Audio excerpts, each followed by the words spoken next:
The fire on Hive World Gothos burned for 10 weeks before anyone in the wider Imperium noticed. It was not a normal fire. It was a rebellion that started in the deep mines and spread to the upper spires. Millions of workers screamed in anger. They fought the planetary police forces in the streets. The smoke was so thick, it blocked out the dirty grey sky. On the bridge of the Imperial Navy cruiser, Indomitable, Captain Harlock looked down at the burning planet. He was tired. His ship had been in battle for 3 months without a break. He held a data slate with trembling hands.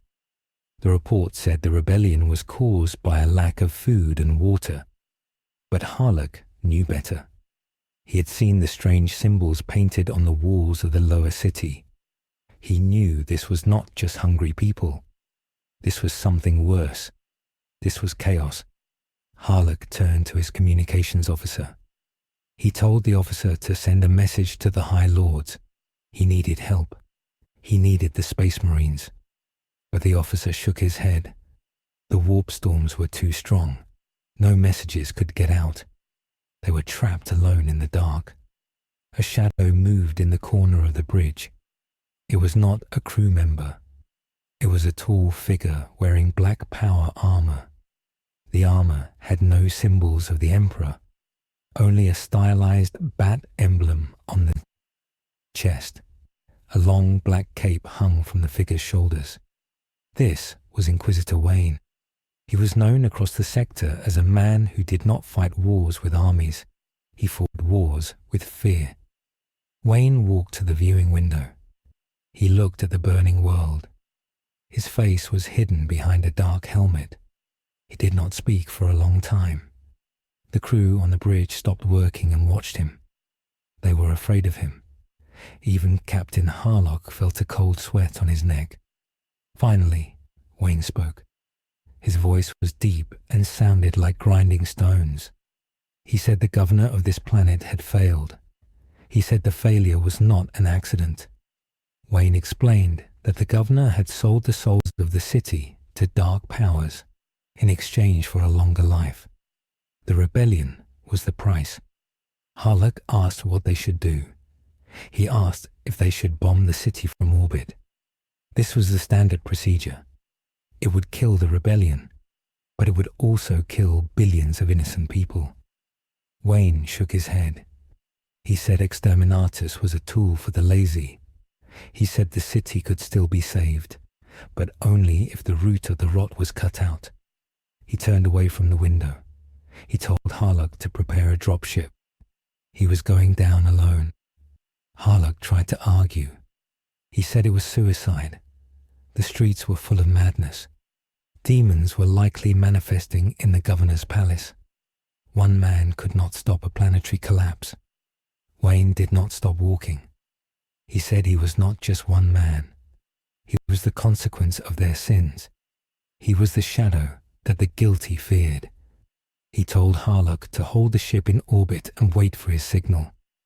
If the signal did not come in 3 days, then Harlock could burn the world. The dropship launched 5 minutes later. It was a small black craft that made no sound.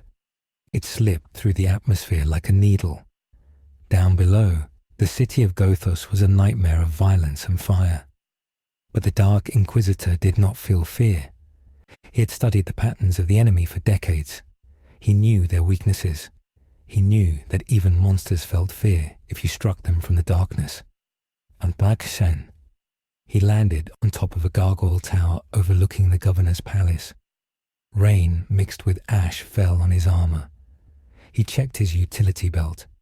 He had bolter shells, holy water, and suppression gas. He was ready.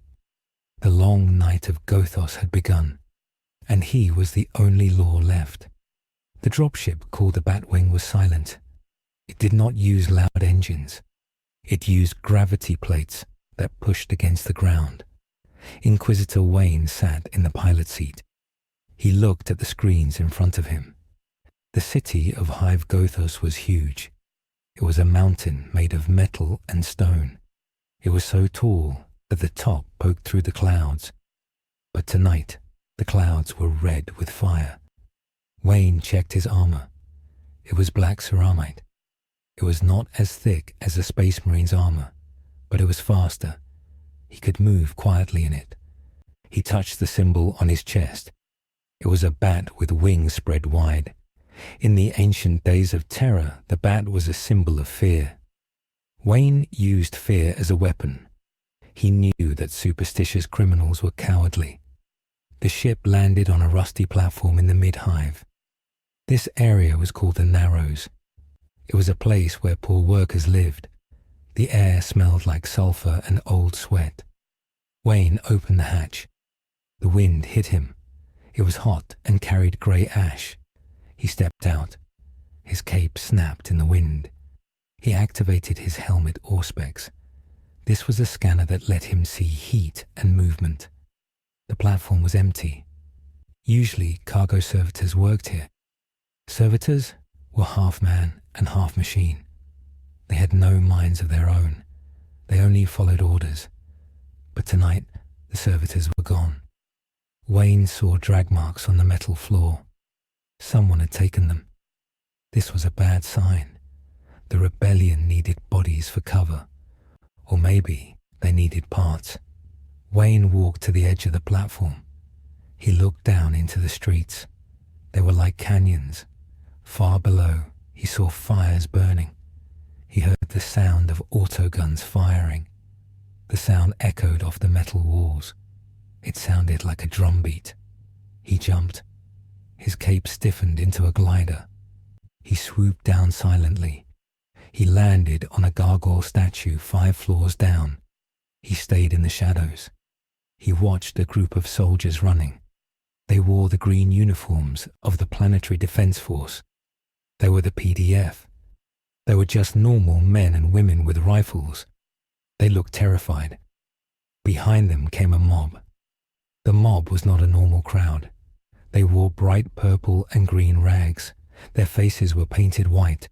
They had cut their own mouths to make wide red smiles. They laughed as they ran. They did not care about safety. They fired their guns into the air.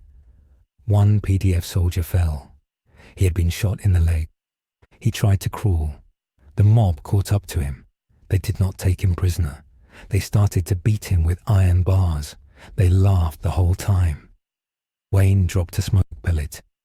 It exploded with a hiss. Thick grey smoke filled the street. The mob stopped laughing. They coughed. They could not see. Wayne moved. He was a blur of black motion. He did not use a gun. He used his gauntlets. His gloves were weighted with lead. He struck the first cultist in the jaw. The man fell without a sound.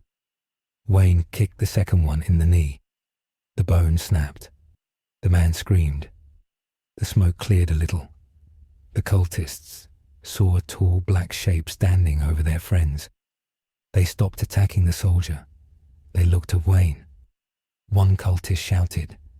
He charged at Wayne with a knife. Wayne caught the man's wrist. He twisted it. The knife fell.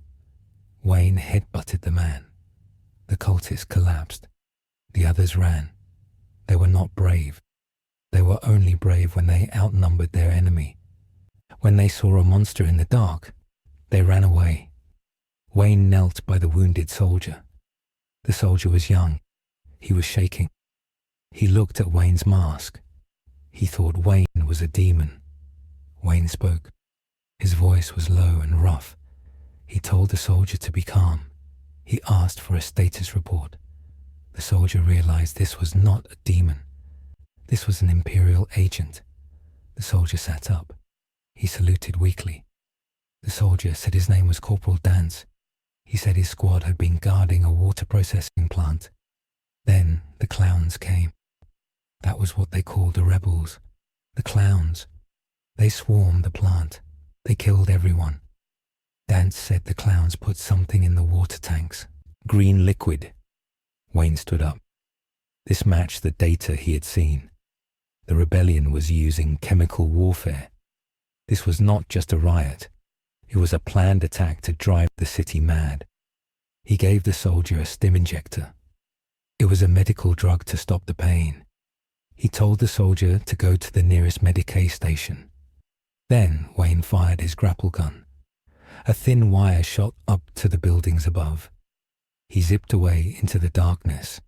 He left the soldier alone, but alive. Wayne needed to find the local law enforcement. The Adeptus Arbites were the police of the Imperium.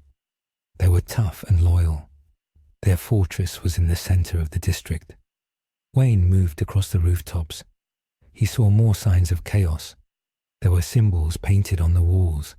An 8-pointed star, the sign of the archenemy, but these stars were painted in bright, messy colors. It was a mockery. He reached the precinct fortress. It was a large blockhouse made of reinforced concrete. It had heavy bolter turrets on the walls, but the fortress was under siege. Thousands of cultists surrounded it. They had stolen a Chimera transport tank. They were using the tank's laser to shoot at the fortress gate. The Arbites were fighting back. Wayne could see the flashes of their shotguns from the firing slits, but they were running out of ammo. The cultists were too many. They were like a flood of water. Wayne analyzed the battlefield. He could not fight 1,000 men alone. He had to be smart. He saw the Chimera tank. The rear hatch was open. The cultists were disorganized. They were not real soldiers. They had left the engine exposed. Wayne pulled a small device from his belt. It was a remote mine. He aimed carefully. He threw the mine. It sailed through the air and stuck to the back of the tank. Wayne waited for the turret to turn away from the gate. Then he pressed the trigger. The explosion was small but precise. It cracked the engine block. The tank's fuel caught fire. The tank stopped shooting. The crew bailed out screaming. The explosion caused panic in the mob. The cultists near the tank ran away from the fire. This created a gap in their lines. Wayne jumped from the roof. He landed in the gap. He ran toward the fortress gate. He moved in a zigzag pattern so the cultists could not aim at him. He reached the heavy metal door. He punched a code into the keypad on the wall. It was an override code used by the Inquisition. The small side door opened. A shotgun barrel poked out. Wayne grabbed the barrel and pushed it up. He stepped inside.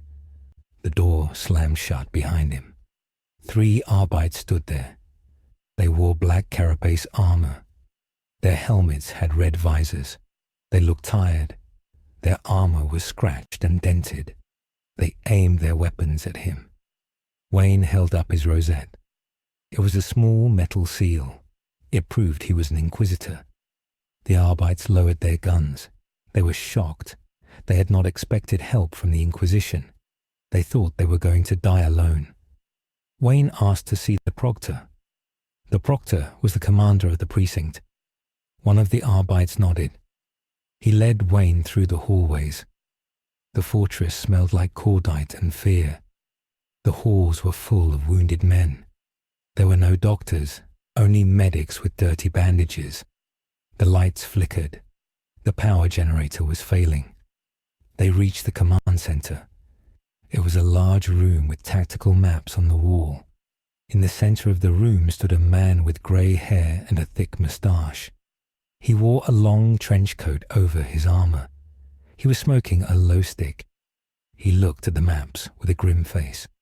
This was Proctor James Gordon. He was a good man in a bad city.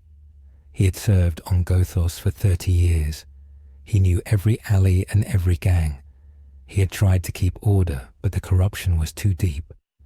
Gordon looked up as Wayne entered. He did not salute. He was too tired for protocol. He looked at Wayne's bat symbol. He squinted. He asked who Wayne was. Wayne introduced himself. He said he was here to take command of the investigation. Gordon laughed a dry, humorless laugh. He pointed at the map. He said there was nothing to command. The city was gone. The governor had locked himself in the upper spire. The PDF had defected or died. The Arbites were the last island of law in a sea of madness. Wayne walked to the map. He looked at the red zones. The red zones showed where the cultists were. They controlled the water plants, the power grid, and the transit lines. They had cut the city into pieces. Wayne pointed to a location near the docks. It was an old chemical factory. He asked what was there. Gordon said it was the Ace chemical processing plant. It had been shut down years ago because of safety violations, but patrols had reported strange lights there for weeks. Gordon said he had sent a squad to check it out 3 days ago. They never came back. Wayne nodded. He said that was the source. The cult leader was there. He was making the toxin there. Gordon shook his head. He said they could not get there. The streets were blocked. They had no vehicles left. And even if they did, the factory was a fortress. Wayne said they did not need an army. They needed a surgical strike. He said he would go, but he needed a distraction. He needed Gordon to launch a counterattack on the main gate. Gordon looked at Wayne like he was crazy. He said his men were exhausted. They had very few bullets. If they opened the gate, they might be overrun. Wayne leaned closer. He spoke with absolute conviction. He said if they stayed in the fortress, they would die. The enemy would starve them out. But if they fought, they had a chance. He said fear was only effective if the enemy believed the Arbites were strong. Right now, the enemy thought the Arbites were weak. They had to change that belief. Gordon looked at his men. They were listening. They were tired, but they were proud. They did not want to die hiding in a hole. They wanted to fight. Gordon crushed his LHHO stick in an ashtray. He nodded. He said he would give Wayne 10 minutes. He would open the gate and fire everything they had. It would draw the cultists' attention. Wayne turned to leave. He told Gordon to keep the signal light on. He pointed to a large searchlight on the roof of the fortress. It had a bat stencil taped over it. Gordon had done it as a joke, a call for help to a myth. But now the myth was here. Wayne went back out into the night. He checked his gear. He had 5 bolter shells left. He had 2 smoke pellets. He had his grapple. It was not enough for a war, but it was enough for a hunt. The gate opened with a loud grind. The Arbites charged out. They shouted battle cries to the Emperor. Their shotguns roared. The cultists were surprised. They turned to fight the Arbites. Wayne used the confusion. He launched himself from the wall. He glided over the heads of the mob. He landed in an alleyway 2 blocks away. He was behind the enemy lines. He moved fast. He ran through the dark streets. He avoided patrols. He used the shadows. He saw terrible things. He saw shops looted. He saw shrines to the Emperor defiled with paint. He saw bodies hanging from lampposts. The victims had been forced to smile. He reached the industrial district. The air here was yellow and thick. It burned his throat. The Ace chemical plant was ahead. It was a massive structure of rusted pipes and vats. Green steam poured from the vents. The factory was guarded, but not by men. It was guarded by servitors. These were combat servitors. They had heavy stubbers replaced for arms. They stood perfectly still, scanning for targets. Wayne watched them. He saw their pattern. They turned their heads every 10 seconds. There was a blind spot. He moved. He rolled under a pipe. He waited. He moved again. He got close to the wall. He found a ventilation duct. He pulled the grate off. He crawled inside. The duct was small. It was full of dust and spiders. Wayne crawled on his elbows. He heard voices below him. He looked through a grate in the floor. He saw a large room. In the center was a huge vat of bubbling green liquid. Above the vat, on a catwalk, stood a man. The man was tall and thin.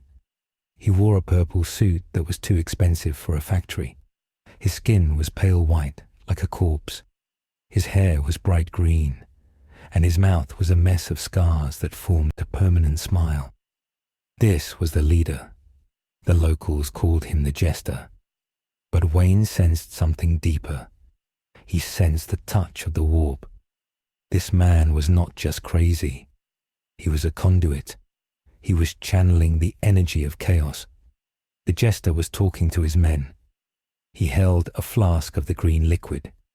He said tonight was the night of the punchline. He said they would release the gas into the atmospheric regulators. The whole hive would breathe it in. Everyone would laugh. Everyone would be free from the Emperor's boring laws. Wayne analyzed the vat. It was connected to a pressure system. If he ruptured the tank, the gas would spill here in the factory. It would kill the cultists, but it would save the city. But there was a problem. The Jester was holding a detonator. If Wayne attacked, the Jester might blow the regulators immediately. Wayne needed to disarm him. He kicked the grate. It fell with a clang. Wayne dropped down. He landed on the catwalk. The cultists looked up. They were surprised. The Jester turned around. He did not look scared. He looked delighted. "A guest," the Jester screamed. "And dressed for a funeral. How polite." Wayne did not talk. He threw a bat-shaped shuriken. It flew through the air. It hit the Jester's hand. The detonator fell. The Jester looked at his bleeding hand. He laughed. "That tickles." He pulled a bolt pistol from his jacket. It was an ornate weapon, covered in gold filigree. He fired. The bolt shell hit Wayne's shoulder plate. It exploded. Wayne stumbled back. His armor held, but the impact was like a hammer. The other cultists started shooting. Bullets sparked off the catwalk. Wayne rolled behind a support beam. He threw a smoke pellet. The room filled with grey fog. Wayne switched to his thermal vision. The cultists were bright red shapes in the grey. He moved. He took them down one by one. He broke arms. He shattered kneecaps. He used their own bodies as shields. He was efficient. He was brutal. The Jester ran. He ran up a ladder to the roof. Wayne followed him. They emerged onto the roof of the factory. The wind was howling. The rain was heavy. Lightning flashed in the sky. The Jester stood by the edge of the roof. Below him was a vat of acid waste. He held another detonator. He had a backup. "You ruined the joke," the Jester yelled. "It was going to be funny." Wayne walked forward slowly. "The joke is over." The Jester smiled. His eyes were wide and black. "No, the joke is just beginning. You think this is just me. You think I did this alone." He pointed at the sky. "The gods are watching. They like the show. If you kill me, the audience will demand an encore." Wayne stopped. He saw the madness in the man's eyes. He knew he could not reason with him. The Jester laughed. "Let's put a smile on that helmet." He pressed the button. Explosions rocked the city, but they were not the gas regulators. They were the bridges. The Jester had blown the bridges connecting the Narrows to the rest of the hive. The district was cut off. Wayne lunged. He tackled the Jester. They both fell. They hit the railing. The railing was old and rusty. It gave way. The Jester fell. He did not scream. He laughed. He fell down, down, down into the acid vat below. There was a splash, then silence. Wayne pulled himself up. He looked over the edge. The acid bubbled. The Jester was gone. But the explosions continued. Wayne looked at the city. The Narrows were isolated. The fire was spreading. The Jester's plan had not been to gas the city immediately. It was to trap the population.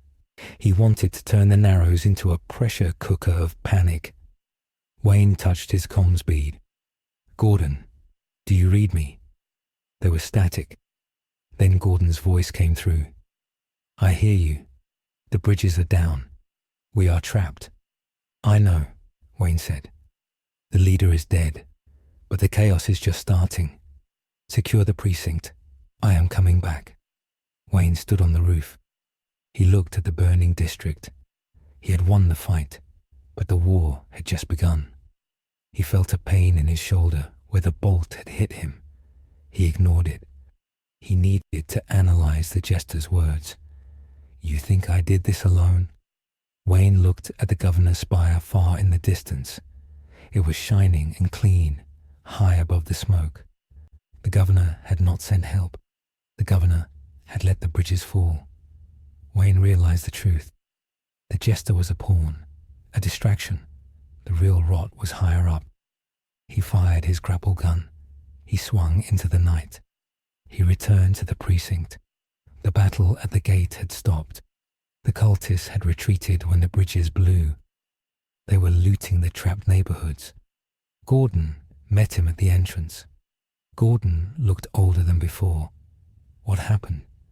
The threat is contained locally, Wayne said. But we are cut off from the main hive. No supplies, no reinforcements. Gordon spat on the ground. So we are dead men walking. No, Wayne said. We are the only order left. We hold the line. Wayne walked past him. He went into the armory. He found a tech priest engine seer hiding in the corner. The tech priest was red-robed and had a mechanical eye. He was praying to the machine spirits of the broken guns. Engine seer, Wayne said. The tech priest looked up. The spirits are angry. They lack the sacred oils. I have a task for you, Wayne said. He pulled a piece of the Jester's equipment from his belt. It was a strange logic engine. Analyze this. Find out where the components came from. I want to know who sold this technology to a madman. The tech priest took the device with a metal claw. He beeped in binary code. This is Xenotech. Illegal. Heresy. Trace it, Wayne ordered. Wayne sat down on a crate of ammo. He took off his helmet. His face was covered in sweat. He had dark hair and intense blue eyes. He looked human, but his expression was as hard as stone. He took a nutrient bar from his belt and ate it. It tasted like chalk. He needed the calories. His body was burning energy fast. Gordon walked in. He handed Wayne a canteen of water. The men are asking who you are. They say you are an angel of death, a space marine scout. Let them think that, Wayne said. Hope is a resource. We have food for 2 weeks, Gordon said. Ammo for 3 days if we are careful. The cultists outnumber us 50-1. We don't need to kill them all, Wayne said. We need to break their leadership. The Jester is gone. The gangs will fight each other for power. We will exploit that. And the governor? Gordon asked. Why hasn't he sent the guard? That is what I intend to find out, Wayne said. He stood up. He put his helmet back on. The white lenses glowed. Prepare your men, Proctor. Tonight we rest. Tomorrow we take back the Narrows, block by block. Gordon nodded. He felt a strange sensation. It was confidence. He had not felt it in years. Wayne walked to the shadows of the room. He seemed to disappear before he even left. Outside, the rain kept falling on Hive Gothos. The fire burned. The laughter of the madmen echoed in the dark. But now, there was something else in the dark. A predator. A bat. The arrival was complete. The catastrophe was established. The players were on the board. The Inquisitor watched the city from a high gargoyle. He saw a transport shuttle flying from the upper spire towards the spaceport. It was a luxury shuttle. It bore the seal of the governor. Wayne zoomed in with his visor. He saw crates being loaded onto the shuttle. They were not marked with food or medicine. They were marked with the symbol of the ecclesiarchy. Gold. Relics. The governor was not sending help. He was evacuating his wealth. He was planning to leave the planet to burn. Wayne clenched his fist. The metal of his gauntlet creaked. He would not let them leave. He would ground every ship if he had to. This was his city now, and no one escaped justice. Not the madman in the street, and not the king in the tower. The wind howled. It sounded like a scream. The long night had truly begun. The stage is set for the escalation.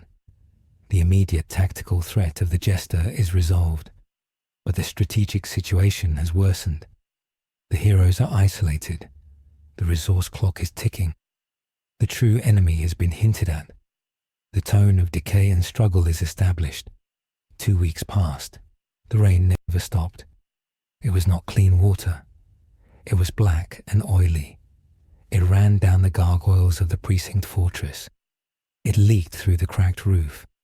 Inside, the air smelled like wet rust and unwashed bodies. The isolation was killing them slowly. The bridges were still down.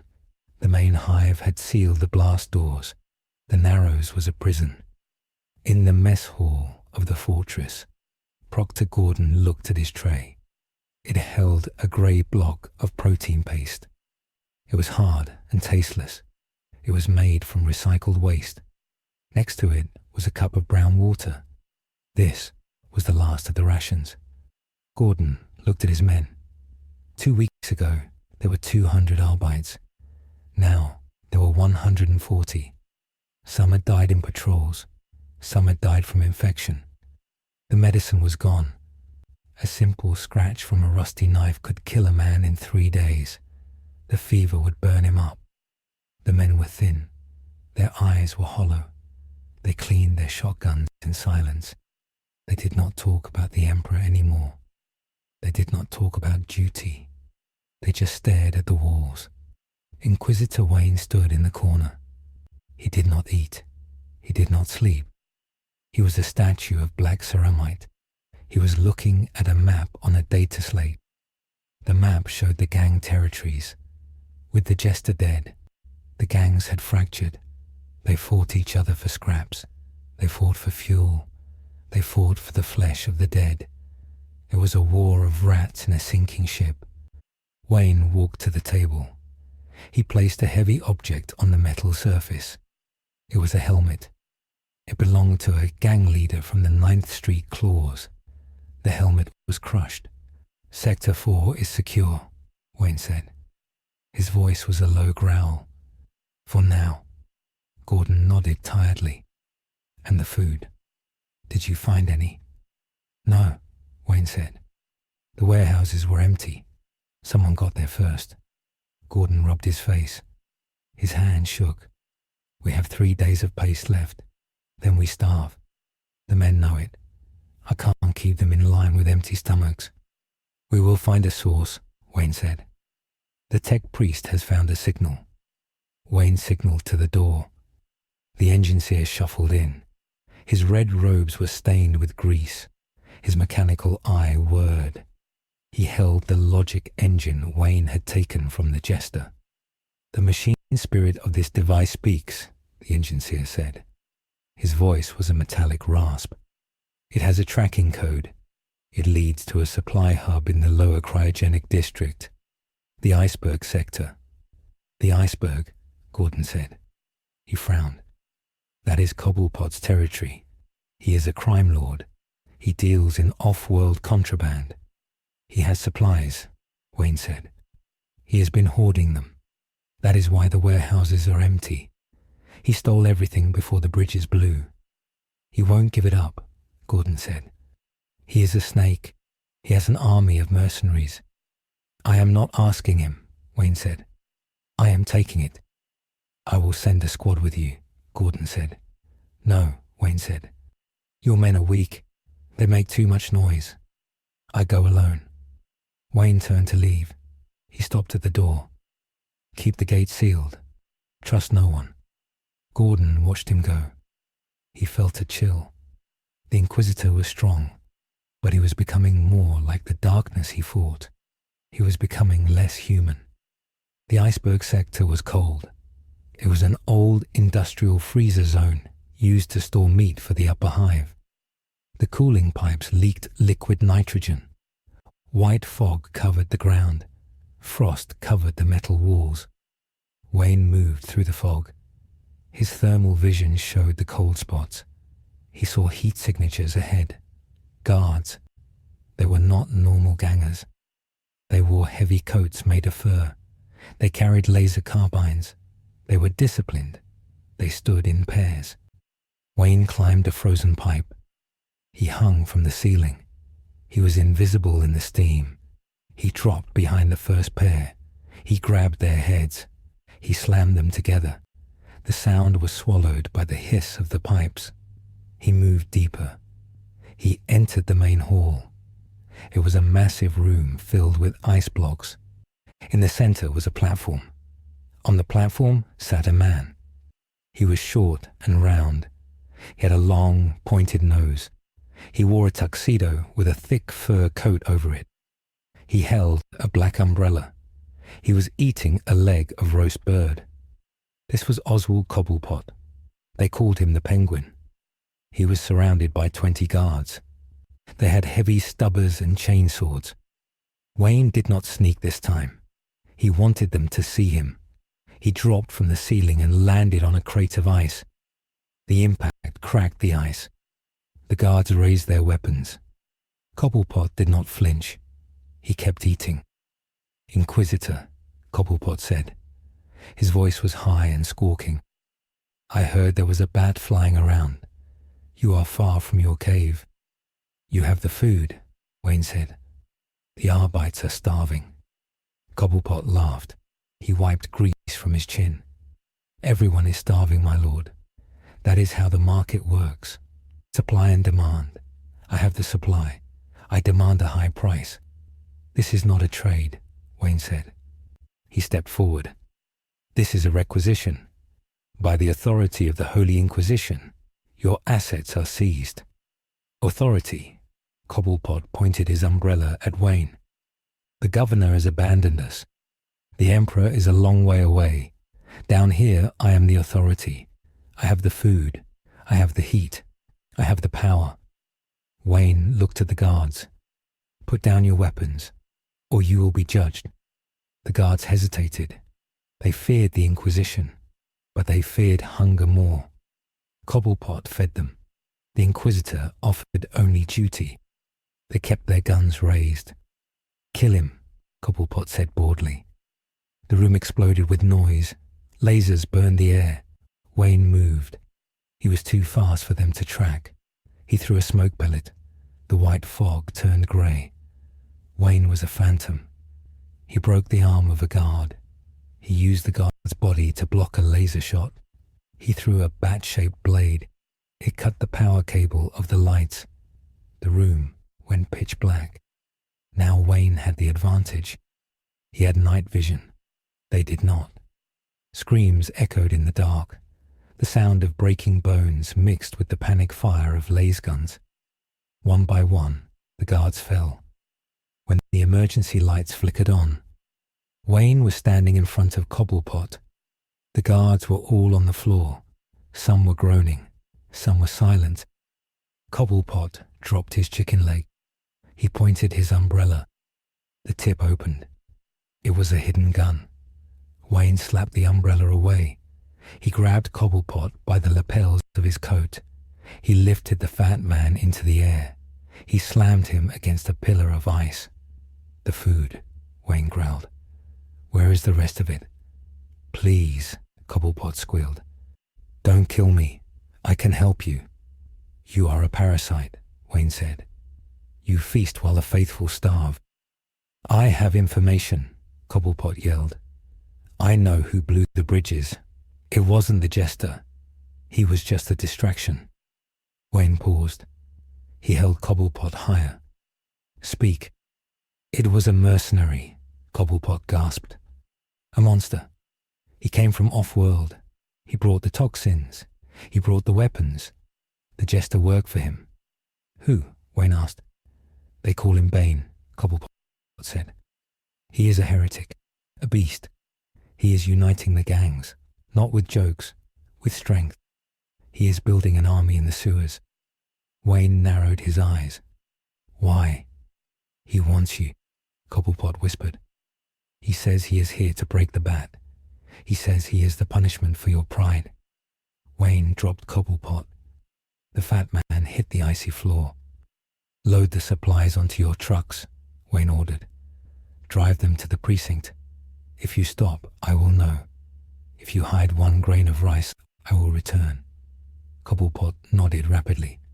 Yes, yes, my lord. Just don't let him find me. Don't let Bane find me. Wayne turned away. He tapped his comms bead. Gordon, I have secured supplies. But we have a new problem. There was no answer. Gordon? Wayne asked. Static hissed in his ear. Then a voice came through. But it was not Gordon. It was a deep voice. It sounded like rocks crushing together. It had a strange accent, thick and heavy. The commissioner is busy, the voice said. He is screaming. Wayne felt a cold shock in his chest. Who is this? I am the reckoning, the voice said. I am at your house, little bat. I am breaking your toys. Wayne ran. He did not look back at Cobblepot.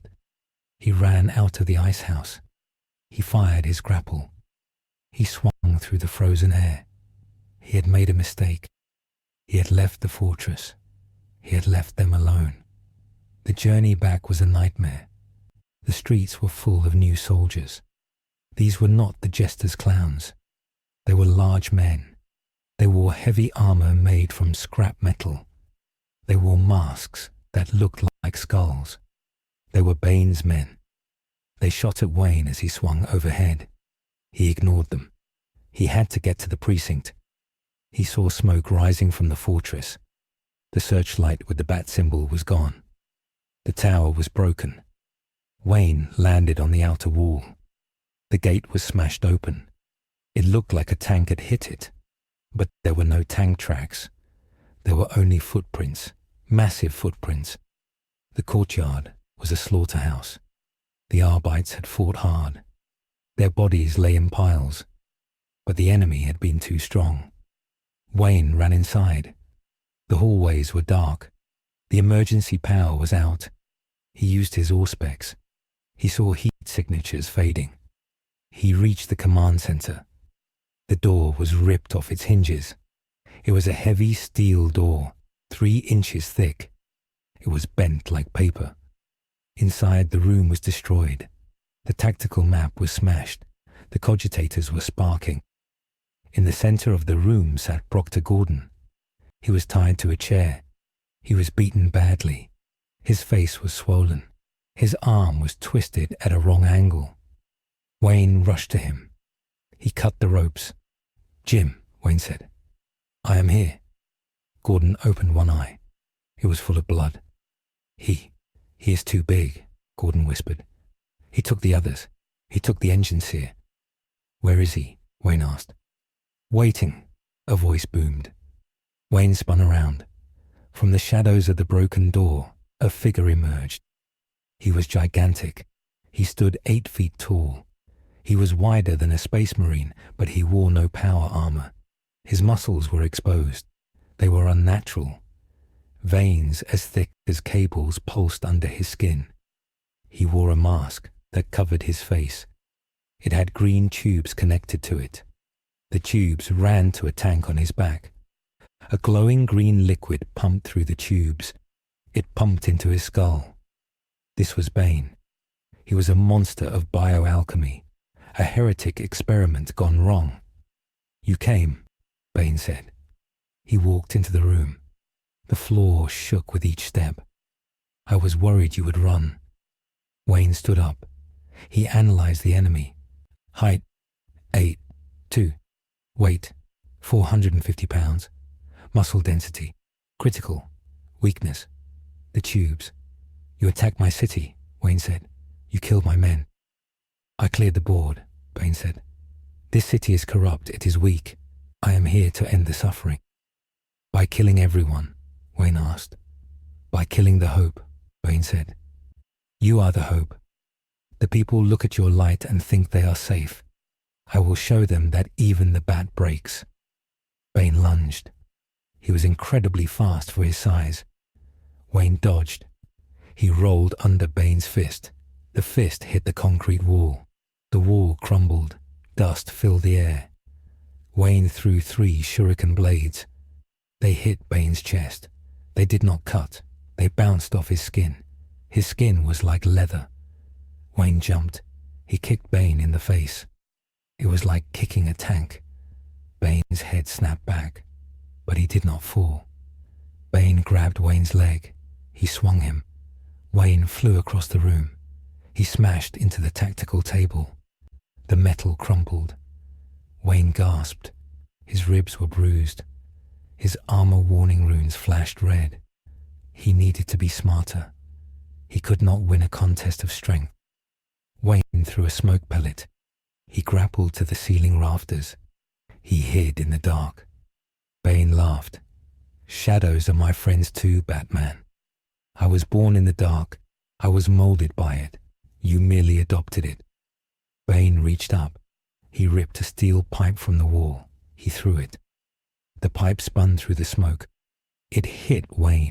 It knocked him from the rafters. Wayne fell. He hit the ground hard. Bane was on him instantly. He grabbed Wayne by the throat. He lifted him up with one hand. Wayne couldn't breathe. He punched Bane's mask. He tried to break the tubes. Bane caught Wayne's hand. He crushed it. Wayne grunted in pain. The ceramite of his gauntlet cracked. "Your armor is strong," Bane said, "but the man inside is soft." Bane squeezed Wayne's throat. "The governor paid me to kill you, but I would have done it for free. You are a false idol." Wayne kicked. He used his boots to strike the venom tank on Bane's back. The tank cracked. Green gas hissed out. Bane roared. He dropped Wayne. He reached for his back. "No!" Wayne saw his chance. He pulled a melter charge from his belt. It was his last one. He primed it. He lunged at Bane. He tried to attach the charge to the broken tank, but Bane was too resilient. The pain made him faster. He backhanded Wayne. The blow was devastating. It cracked Wayne's helmet. One lens shattered. Wayne's vision went half black. The melter charge flew across the room. It exploded harmlessly against a wall. Bane turned. His eyes were glowing green from the drug overdose. He was in a frenzy. "I will break you," Bane screamed. He grabbed Wayne with both hands. He lifted him high above his head. Wayne struggled. He tried to use his taser. It sparked against Bane's massive neck. Bane did not feel it. Bane raised his knee. He brought Wayne down. Crack! The sound was louder than a bolter shot. It echoed through the fortress. Wayne screamed. It was a terrible sound. His spine was shattered. His legs went numb. Bane threw him onto the floor like a broken doll. Wayne lay there. He could not move his legs. He looked up. The ceiling was spinning. Bane stood over him. He adjusted the tubes on his mask. The leak had stopped. He was calming down. "Scream for me," Bane said. "Let them hear you." Gordon was still in the corner. He was weeping. "Stop. He is beaten." Bane looked at Gordon. "Yes, he is." Bane walked to the broken window. He looked out at the city. The fires were burning. "People of Gothos," Bane shouted. His voice was amplified by his suit. It boomed over the rooftops. "I have broken the bat. Your protector is gone. The Narrows belong to me." He turned back to Wayne. He grabbed Wayne's cape. He dragged him across the floor. "I will not kill you," Bane said. "Death is too easy. You will watch. You will lie in the filth and watch my city rise." Bane dragged Wayne to the edge of the fortress wall. He threw him over. Wayne fell. He hit the piles of trash in the alley below.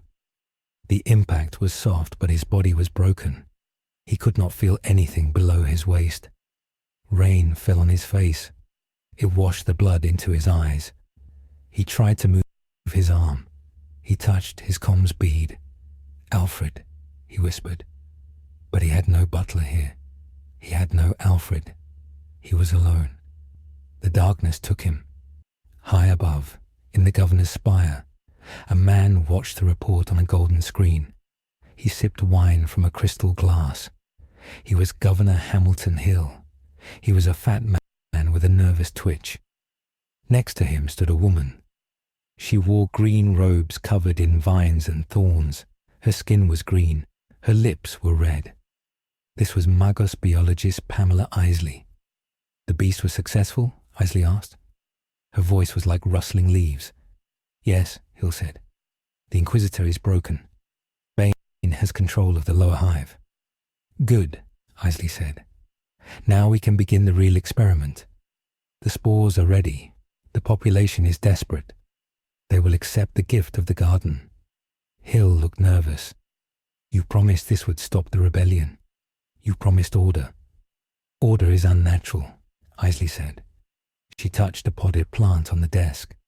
The plant grew rapidly, twisting around her fingers. Nature is chaotic. Nature is strong. We will make Gothos bloom, and the Imperium will learn to fear the roots. She smiled. But first, we must ensure the bat does not crawl back. Bane is a brute. He leaves loose ends. What do you suggest? Hill asked. Let the city eat him, Isley said. Let him rot in the dark.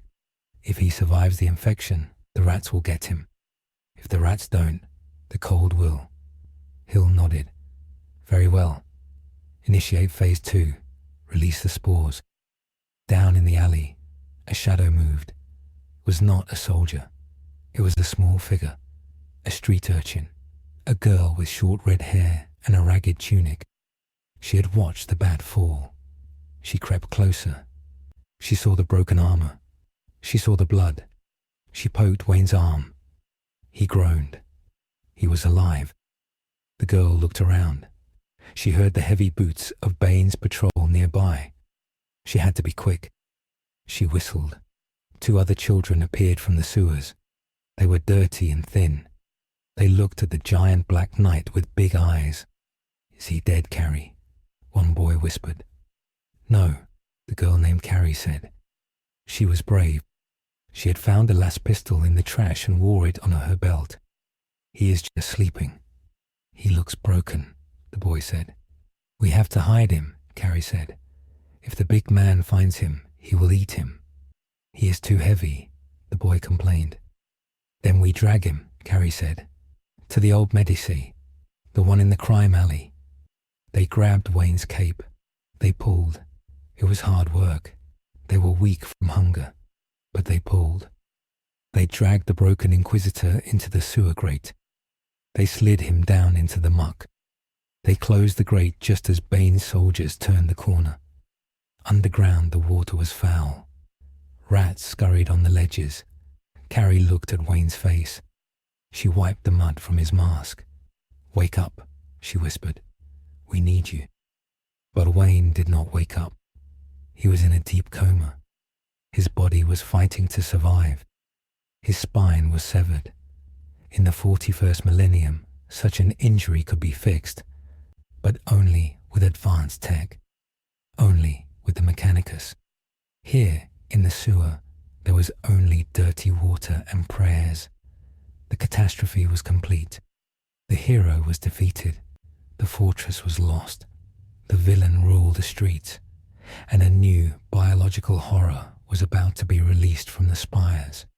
The long night was getting darker. The structure is followed. The strategic situation has shifted from a stalemate to a total rout. The protagonist is incapacitated. The villain, Bane, is established as a physical superior. The secondary antagonist, Poison Ivy Isley, is introduced as the next escalation. The tone is desperate. The humanity thread is preserved through the starving children saving the fallen demigod. The darkness was not empty. It was full of pain. It was a red ocean that Inquisitor Wayne floated in for days. Every time he tried to surface, the pain pushed him back down. It was a jagged line of fire running down his back. He heard voices. They were high and whispery. They sounded like ghosts. He felt cold water on his lips. It tasted like rust. He swallowed. His throat was dry as sand. He opened his eyes. The world was grey and green. He was lying on a slab of concrete. Above him, moisture dripped from a cracked ceiling. The air was thick with the smell of mold and sewage. A face appeared above him. It was the girl with the red hair. Her face was dirty, smeared with engine grease. She wore goggles that were too big for her. "You are awake," she said. Her voice was small but hard. She did not sound relieved. She sounded practical. Wayne tried to sit up. He sent the command to his legs. "Move." Nothing happened. He tried again. "Move." His legs were dead weight. They felt like they belonged to someone else. He could feel his chest. He could feel his arms. But below his waist, there was only silence. The connection was cut.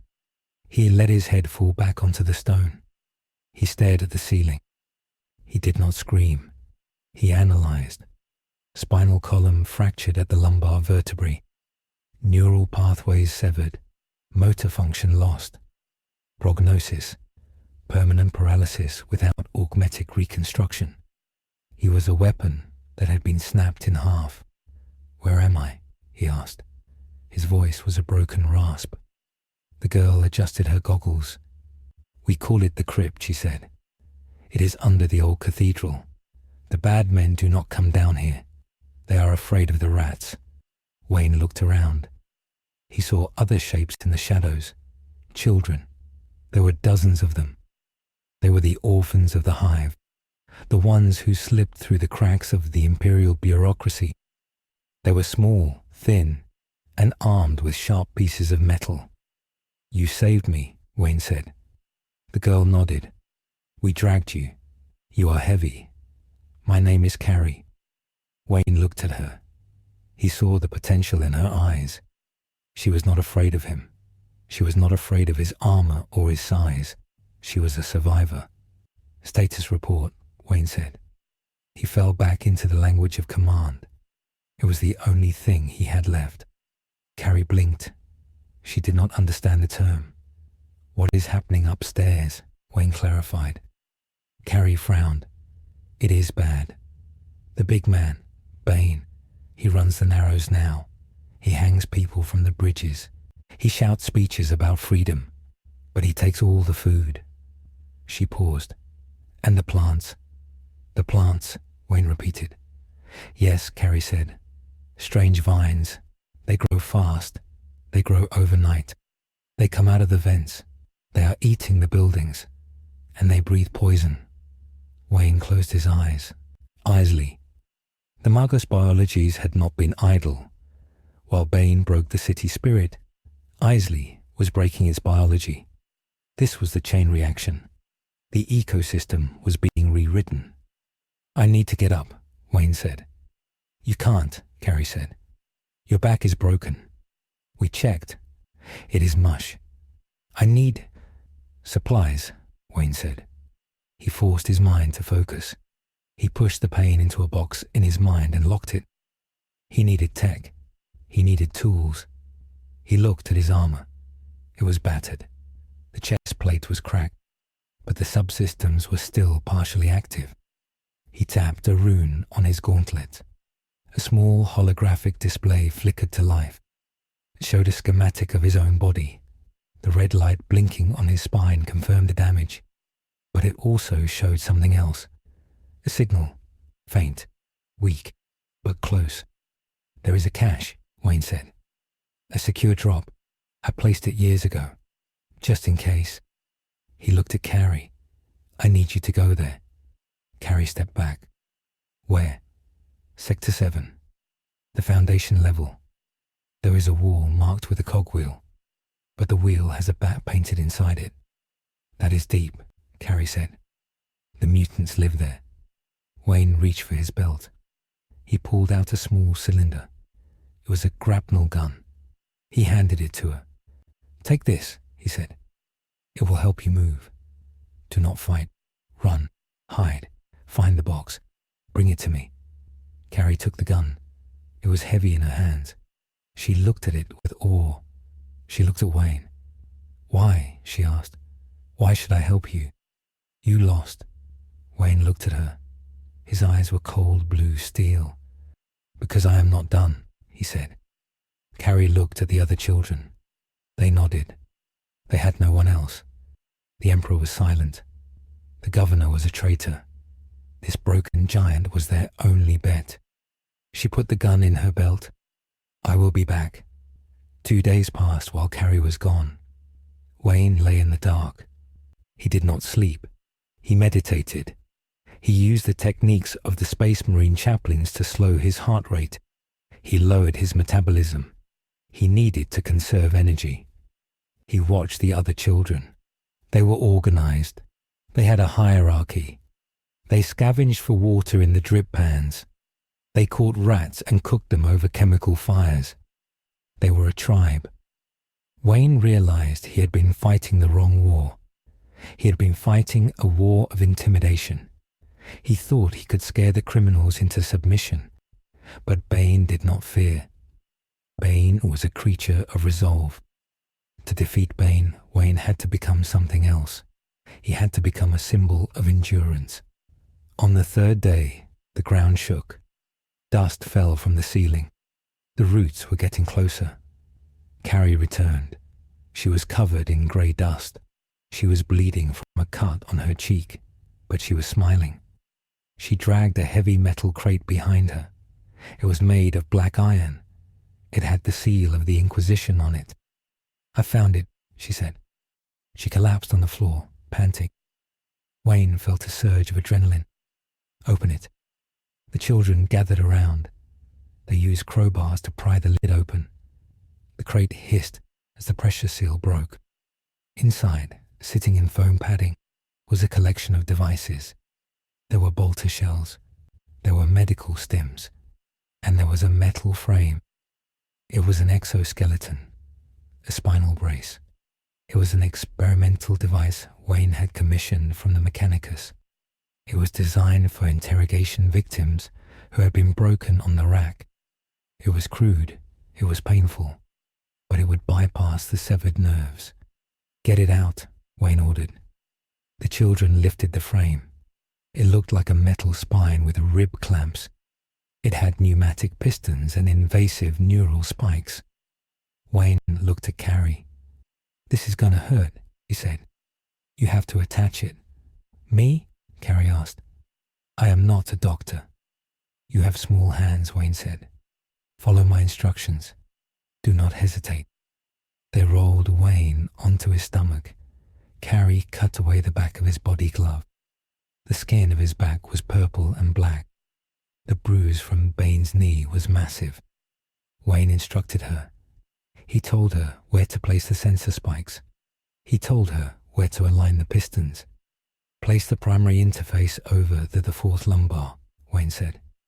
Carrie's hands shook. "Here." "Yes." "Push it in until it clicks." Carrie pushed. The metal spike pierced Wayne's skin. It hit the bone. Wayne did not scream. He bit into his leather glove. He bit so hard his teeth cracked. A low growl vibrated in his chest. "Keep going," he gasped. Carrie was crying now. The blood was flowing. But she kept pushing. Click, click, click. She aligned the frame along his spine. She tightened the bolts with a wrench. The metal dug into his flesh. It clamped onto his ribs. "Now," Wayne whispered. "The activation rune, at the base of the neck. Press it." Carrie wiped her eyes. She pressed the glowing blue rune. The machine hummed. It sounded like a drill. The pistons engaged. The neural spikes fired an electrical current directly into Wayne's spinal cord. His body seized. Every muscle contracted at once. He arched off the table. The pain was blinding. It was white hot. It was like being struck by lightning. Then it stopped. A hum filled his ears. He felt a tingling in his toes. It was not feeling. It was feedback. Artificial signals. Wayne rolled over. The exoskeleton whirred. It supported his weight. He put his hands on the edge of the table. He pushed. The pistons hissed. His legs moved. They were stiff. They moved in jerks, but they moved. He stood up. He was taller than before. The brace added an inch to his height. He stood swaying in the dim light. The children backed away. He looked like a cyborg, half man, half machine. He took a step. Clank. The sound was heavy. He took another. Clank. He looked at his hands. They were shaking. He made a fist. The shaking stopped. He was back. He was not whole. He was in constant pain, but he was functional. "Suit up," Wayne said. He opened the crate. He took out fresh armor plates. He bolted them onto his chest. He took out a new cowl. This one was reinforced with plasteel. He turned to Carrie. She was watching him with wide eyes. "You did well, soldier," Wayne said. Carrie stood up straighter. "What do we do now?" "Now," Wayne said, "we take back the night." While Wayne was in the dark, the city above had changed. Magos Isley's plan was fully active. The spores had hatched. In the Narrows, the streets were no longer grey concrete. They were green jungles. Giant vines wrapped around the hat blocks. They crushed the stone. They shattered the windows. Strange flowers bloomed on the lampposts. They were red and pulsed like hearts. When people got too close, the flowers puffed out a yellow dust. The people who breathed it did not die. They changed. They stopped fighting. They stopped thinking. They just stood there, smiling, as vines grew into their skin. They became part of the garden. They were fertilizer. Bane was furious. He stood on the balcony of the precinct fortress. He looked down at his kingdom. It was being eaten. His soldiers were afraid. They tried to burn the plants with flamers, but the plants grew back in minutes, and the smoke from the burning plants was toxic. It made the soldiers laugh uncontrollably until their lungs burst. Bane grabbed the lieutenant by the neck. "Why are the patrols not reporting?" The lieutenant gagged. The plants, Lord. They are everywhere. The men are scared. They say the city is cursed." Bane threw the man off the balcony. "Cowards." He turned to the shadows. He knew who was doing this. Isley, the witch. She had betrayed him. She wanted the city for herself. Bane activated his venom injector. The green liquid pumped into his brain. He felt the rage build. He would find her. He would tear her greenhouse down with his bare hands. But first, he had to secure his supply lines. The plants had blocked the roads. His venom tanks were running dry. Without the drug, he would lose his strength. He would become a man again, and he could not allow that. He roared an order to his elite guard. "Prepare the convoy. We go to the chemical district. We burn a path." The convoy of Bane's mercenaries moved through the overgrown streets. They drove armored trucks with heavy bolters mounted on top. They had flamethrowers on the bumpers. They burned the vines as they moved. The fire cast long shadows. The air was thick with smoke and spores. In the alleyways, eyes watched them. Wayne crouched on a rooftop. The exoskeleton whirred softly. He adjusted the settings. He had to learn to move differently. He could not glide with the same grace. He was heavier. He was a tank now, not a wraith. He tapped his comms bead. He had given earpieces to the children. They were his scout network. They were the Baker Street irregulars of the 41st Millennium. "Position?" Wayne asked. Carrie's voice came back. "Target is entering the kill zone. 3 trucks, 20 men. Bane is in the lead vehicle." "Wait for the signal," Wayne said. He looked at the street below. The convoy was passing under a heavy archway. The archway was covered in Isley's vines. Wayne did not jump. He could not risk the impact yet. Instead, he raised a remote detonator. He had not been idle. He had spent the last 24 hours planting charges. Not explosive charges, sonic charges. He pressed the button. A high-pitched shriek erupted from the devices hidden on the walls. It was a frequency that human ears could barely hear, but to the plants it was agony. The vines reacted. They thrashed. They lashed out like whips. The vines grabbed the trucks. They wrapped around the axles. They smashed the windshields. The convoy came to a grinding halt. The mercenaries screamed. They fired their guns wildly at the plants. Bane kicked the door of his truck open. He stepped out. He ripped a vine apart with his hands. "Ambush," he bellowed. But it was not men attacking him. It was the city itself. Then the lights went out. Wayne had cut the power line to the street lamps. The only light came from the muzzle flashes and the burning plants. Wayne dropped a smoke grenade, then another, then another. The street filled with fog. Bane stood in the center of the chaos. "Come out," he screamed. "Come out and face me." He expected the bat to jump on him, to try to punch him. But Wayne had learned. From the darkness, a bolter shot rang out. It was a single, precise shot. It hit the tire of the lead truck. The truck slumped. Another shot. It hit the fuel tank of the flamer. The mercenary wearing it exploded in a ball of fire. Bane looked around. He could not see the shooter. Then, a voice amplified by speakers echoed through the smoke. "You are trespassing," the voice said. It was mechanical, deep, and terrifying. Bane spun around. "Show yourself." "I am the shadows," the voice said. "I am the walls. You cannot break what you cannot catch." Wayne moved along the gargoyles.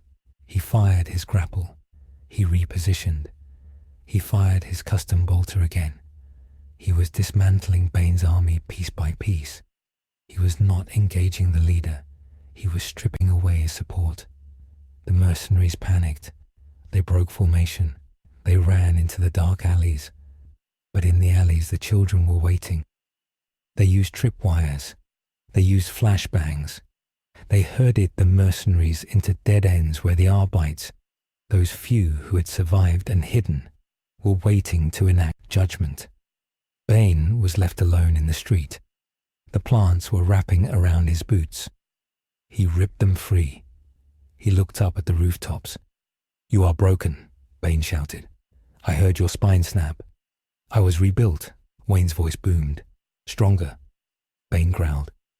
He looked at his wrist computer. His venom levels were dropping. The convoy was destroyed. He had no resupply. He made a tactical choice. He retreated. He ran back towards the fortress. He smashed through the vines. He was still a monster, but he was a monster on the defensive. Wayne watched him go. He did not pursue. Not yet. He lowered his bolter. The pistons in his legs hissed. The pain in his back was a dull roar, like a distant engine. Carrie appeared beside him. She had climbed up the drain pipe. "We got them," she said. She was grinning. The bad men ran away. Wayne looked at the burning street. This was a skirmish. The war is changing. He pointed to the upper hive. The vines were thickest there. They were climbing the governor's spire. They were wrapping around the void shield generators. "Isley," Wayne said. "She is the true threat now. Bane is just a thug. Isley is terraforming the planet. If she succeeds, there will be no humanity left.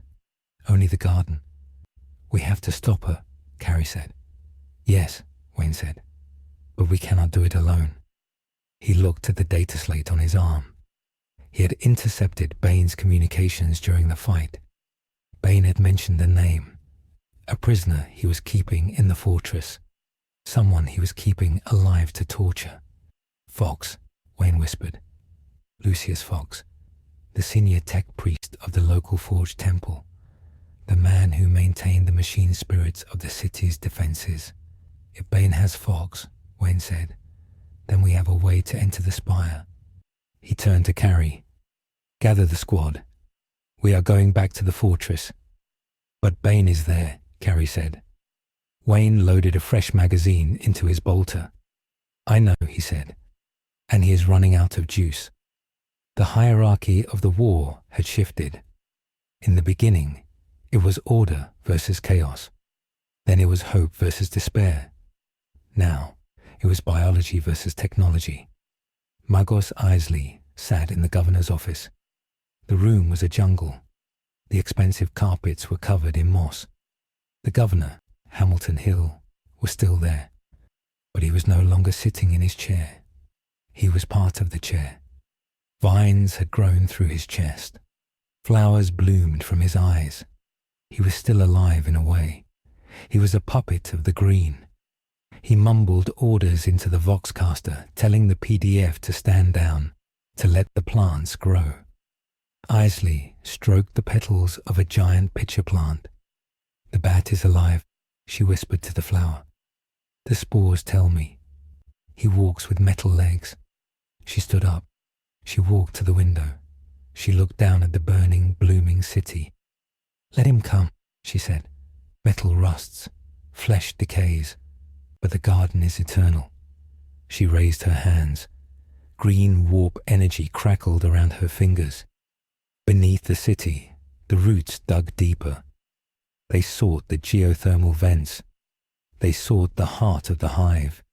If they reached the core, Isley could trigger a massive growth spurt that would shatter the hive from the inside out. She would turn the mountain of steel into a mountain of wood. Wayne and his irregulars moved through the sewers. They were heading back to the start, back to the precinct. Wayne moved with a rhythmic mechanical stride. The exoskeleton was adapting to his neural inputs. He was becoming faster. He thought about the nature of his enemy. Bane was the body, strong, chemical, addicted. Isley was the blood, wild, infectious, consuming. The Joker had been the mind, chaotic, nonsensical. The mind was dead. The body was starving. The blood was poisoning the host. Wayne was the antibody. He was the cure. And the cure was usually painful. He stopped at a junction. He looked at Carrie. "When we get inside," he said, "your priority is the tech priest. Get him out. Do not engage Bane." "What about you?" Carrie asked. Wayne touched the bat symbol on his chest. It was scratched and scorched. "I'm going to break the siege," he said. He did not tell her the rest. He did not tell her that the exoskeleton was running on an unstable power cell. He did not tell her that the neural spikes were slowly burning out his nervous system. Every hour he wore the suit, he lost a little more of his humanity. But it did not matter. He was an Inquisitor. His life was a coin to be spent. He activated his Auspex. The fortress was ahead. The heat signatures were weak. Bane's men were tired. They were sick from the spores. The time was right. Wayne engaged the combat servers. The suit hissed. "Let's hunt," he said. The board was reset. The hero had returned, changed and scarred. The villains were escalating. The final confrontation was inevitable. The strategic chain reaction of the plants had forced a new alliance of necessity between the shadows and the light. The sewers beneath the precinct fortress were old. They were built thousands of years ago when the hive was young. Now, they were the veins of a dying animal. The water was thick and black. It moved slowly. Inquisitor Wayne walked through the water. His metal legs made a splashing sound. He could not be silent anymore. The exoskeleton was heavy. It hummed with power. Every step was a mechanical effort. Behind him walked Carrie and her squad of irregulars. They were quiet. They had wrapped rags around their feet to muffle their steps. They held their rusty weapons tight. They were afraid, but they followed the Dark Knight because he was the only thing standing between them and the monsters. They reached a junction point. A metal grate blocked the way. It was welded shut. Wayne looked to the grate. He did not look for a key.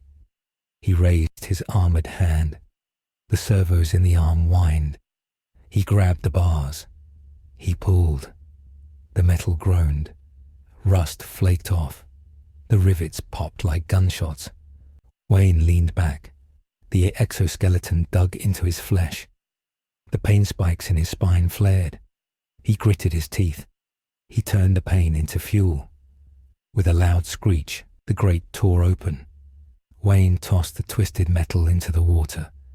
"Move," he said. They climbed a ladder. It led up into the basement of the fortress. The air changed. It no longer smelled of sewage. It smelled of burnt meat and strange, sweet pollen. They emerged in the boiler room. It was hot. The pipes were covered in green moss. The corruption of Magos Isley had reached even here inside the fortress. Wayne checked his auspex. The heat signatures were above them. Bane's men were in the main hall. But there was one signal alone in the detention block. "That is Fox," Wayne said. He pointed to a ventilation shaft. "Carrie, take your squad. Go to the armory. Secure any weapons you can find. Do not engage the enemy unless you have to." Carrie nodded. She adjusted her goggles. "What about you?" "I'm going to the cells," Wayne said. They split up. Wayne walked to the heavy blast door of the boiler room. He opened it. He stepped into the hallway. The lights were flickering. The walls were painted with graffiti. "Bane is king," was scrawled in blood. Wayne walked past the bodies of fallen Arbites. He did not stop. He would mourn them later. Now, he had a job to do. He reached the detention block. 2 guards stood by the door. They were big men, pumped full of low-grade combat drugs. They wore masks made of skulls. They saw Wayne. They raised their autoguns. It was a mistake. Wayne did not dodge. He charged. The pistons in his legs fired. He crossed the distance in a second. He was a battering ram of black ceramite. The bullets sparked off his chest plate. He did not feel them. He hit the first guard. The impact threw the man across the room. He hit the wall and did not move. The second guard tried to use a knife. Wayne caught his wrist. The exoskeleton's grip crushed the bones. The guard screamed. Wayne headbutted him. The guard fell. Wayne stepped over them. He keyed the code into the cell door. It slid open. Inside, a man sat on a metal bench. He wore the red robes of the Adeptus Mechanicus, but they were torn. His mechanical eye was cracked. His mechadendrites, the metal tentacles on his back, were limp. This was Tech Priest Lucius Fox. He was the keeper of the machine spirits. He looked up. He saw the towering black figure with the metal frame bolted to his armor. "Omnissiah be praised," Fox rasped. His voice was synthesized. "You look terrible, Inquisitor." "I've been better," Wayne said. He knelt down. He checked Fox's vitals. The priest was damaged, but his logic cores were intact. "Can you walk?" Wayne asked. Fox stood up shakily. "My gyroscope is misaligned, but I can function." "Why are you here? The fortress is lost." "Not yet," Wayne said. "We need to get into the governor's spire. Isley has locked it down. I need you to break the void shields." Fox made a clicking sound. "That is impossible from the outside. The codes are hardwired into the throne." "Then we need a way in," Wayne said. "A siege engine." Fox stopped. He looked at Wayne with his good eye. He seemed to calculate the variables. "There is a prototype," Fox said. "In the deep storage. A vehicle from the dark age of technology. It was deemed too aggressive for the Arbites. I hid it. I told them the machine spirit was dormant." "Is it?" Wayne asked. "No," Fox said. "The spirit is awake, and it is angry." "Show me," Wayne said. They left the cell. They moved toward the lift, but the lift was broken. Vines had crushed the cables. "We have to take the stairs," Wayne said. They climbed. Every step was a battle for Wayne. The exoskeleton was running hot. His back felt like it was on fire. He was sweating inside his helmet. The interface spikes were irritating his nerves. He felt phantom itching in his paralyzed legs. They reached the garage level. It was a massive hangar. Bane's men had looted the rhinos and the chimeras. The floor was covered in oil and debris. But in the back corner, behind a wall of crates, was a secure bay. It had a heavy blast shield. Fox limped to the control panel. He extended a data spike from his finger. He jacked into the port. He chanted a binary prayer. The blast shield hissed. It rose slowly. Inside sat a beast. It was painted matte black. It was low to the ground, with massive treaded wheels in the rear and armored tires in the front. It had a turret mounted between the front wheels. It looked like a cross between a tank and a predatory animal. The tumbler, Fox said. It has a multi-melter cannon, reactive armor, and a jet turbine engine capable of short jumps. Does it run? Wayne asked. Fox patted the hull. It runs on a fusion core. It never stops. Suddenly, an alarm blared. Red lights flashed. The main hangar doors blew open. Bane walked in. He looked worse than before. His skin was grey. His veins were black. The tubes on his mask were patched with duct tape. He was shaking. He was going through withdrawal. But that made him more dangerous. He was desperate. Behind him were 50 mercenaries. They leveled their weapons. "I knew you would come back," Bane roared. "You are a creature of habit." Wayne looked at Fox. "Get in the tank. Prime the engine." "What about you?" Fox asked. "I will buy you time," Wayne said. Wayne stepped away from the vehicle. He walked into the open space of the hangar. He stood between the army and the machine. Bane laughed. "Look at you. You are held together by bolts and scrap. You are a broken toy." "I am not a toy," Wayne said. His voice was amplified. "I am the judgment." Bane signaled his men. "Fire." 50 guns opened up. Wayne did not run. He raised his cape. It was made of memory cloth, hardened by an electrical charge. It became a shield. Bullets sparked off it. He reached his belt. He pulled out a grenade. It was not smoke this time. It was a flashbang mixed with high-frequency sonic disruptors. He threw it. The explosion was blinding. The sound was a high scream that shattered glass. The mercenaries dropped their guns. They clutched their ears. The sound scrambled their equilibrium. Wayne moved. The exoskeleton allowed him to sprint with the force of a train. He hit the front line. He did not punch. He plowed. Men flew into the air. He broke ribs. He shattered armor. He was a whirlwind of violence. He used his mechanical strength to rip weapons from hands. He tossed men like rag dolls. Bane watched. He saw his men falling. He roared in anger. He reached for the dial on his chest.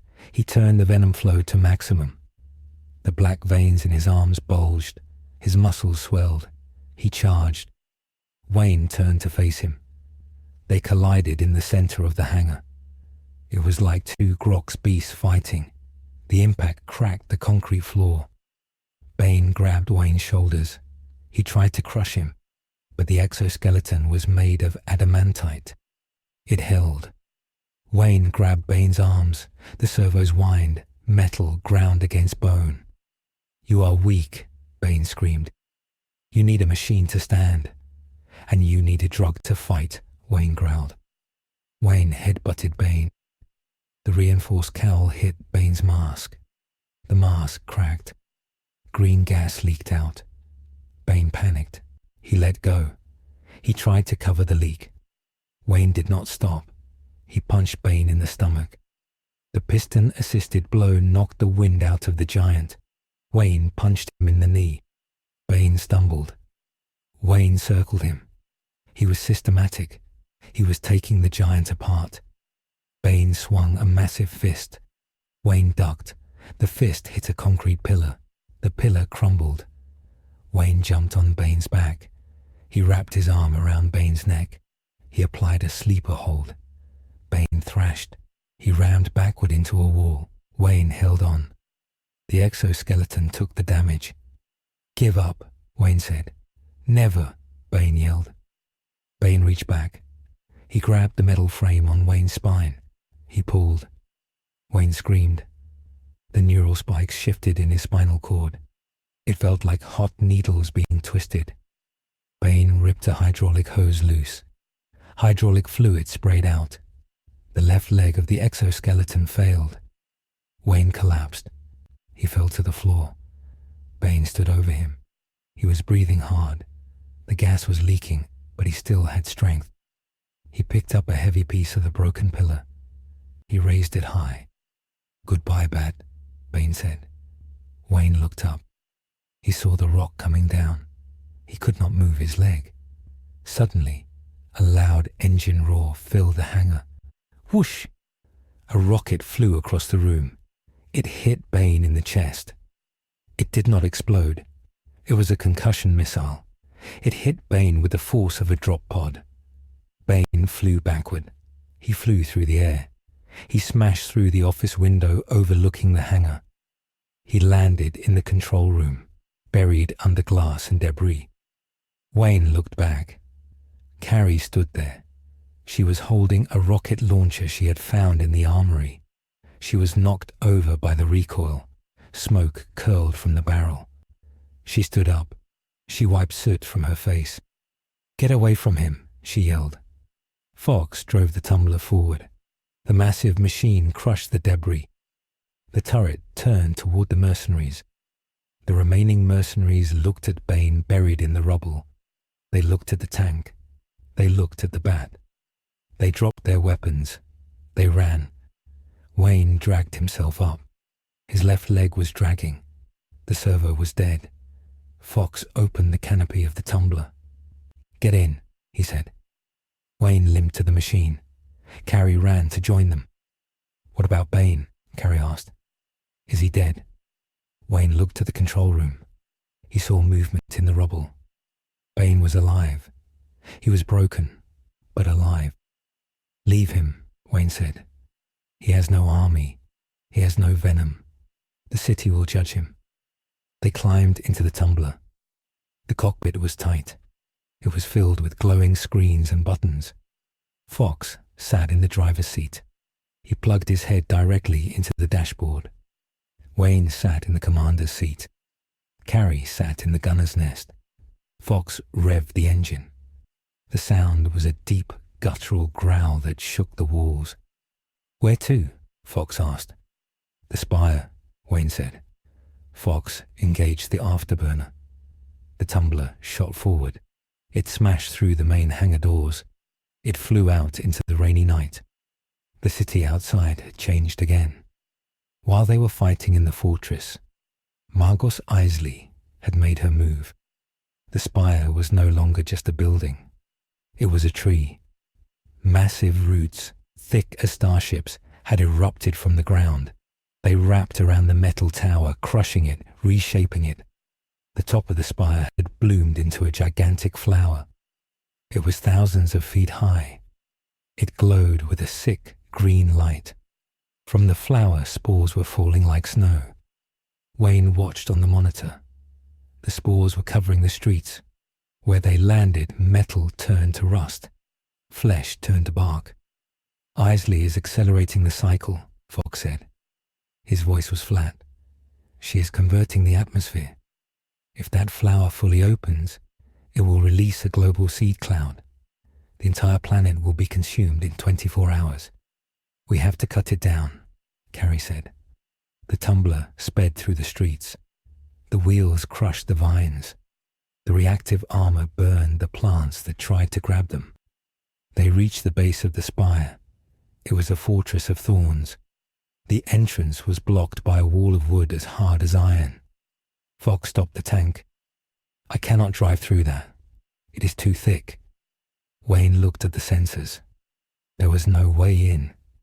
The void shields were active, but they were fluctuating. The plants were interfering with the energy field. "We have to jump," Wayne said. Jump? Fox asked.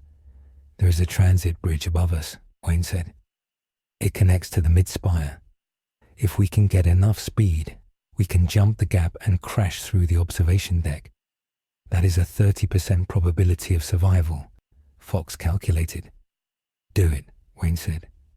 Fox did not argue. He was Adeptus Mechanicus. He followed logic, but he also followed the Omnissiah's will. And right now, the bat was the avatar of that will. Fox reversed the tumbler. He backed up for 3 blocks. He lined up with a broken ramp of a collapsed highway. Hold on, Fox said. He fired the jet turbine. Blue fire shot from the back of the tank. The machine screamed. It accelerated. 100 kph. 200 kph. They hit the ramp. The tumbler flew into the air. For a moment they were weightless. Beneath them was a jungle of death. Above them was the glowing green hell. They sailed through the air. They were a black bullet aimed at the heart of the enemy. They hit the void shield. Purple lightning crackled around the tank. The machine spirit of the tumbler roared in defiance. The shield flickered and failed. They smashed through the glass of the observation deck. Glass and metal exploded. The tank slid across the marble floor of the grand ballroom. It spun. It smashed into a statue of the governor. It came to a halt. Smoke filled the cockpit. Sound off, Wayne said. I'm functional, Fox said. I'm okay, Carrie yelled. She sounded excited. Wayne opened the canopy. He climbed out. The ballroom was a garden. The floor was covered in grass. The chandeliers were dripping with sap. And waiting for them were the children of the garden. They were not human anymore. They were husks. Their skin was bark. Their eyes were glowing red. They held crude weapons made of thorns. There were hundreds of them.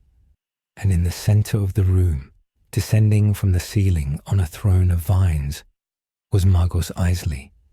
She was beautiful and terrible. Her skin was emerald green. Her hair was leaves. She wore armor made of chitin. You are persistent, little bat, Isley said. Her voice echoed from every flower in the room. Wayne checked his weapons.